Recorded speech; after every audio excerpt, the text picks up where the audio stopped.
Welcome to our channel. Today we are going to show you how to clear browsing data in Puffin Browser on your mobile device.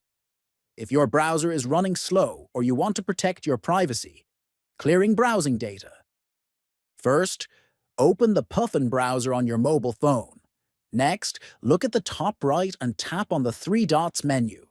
Then, from the menu that appears, tap on Settings to open the browser configuration page. After opening Settings, find the Clear Browsing Data options and tap on it. Now, you will see a list of data types such as browsing history, cache, cookies, and saved passwords.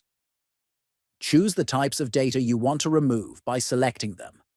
Finally, tap on Clear to remove all the selected data from your browser.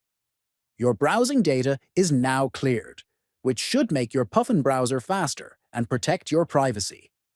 If you found this video helpful, subscribe to the channel, give it a like, and share it with your friends.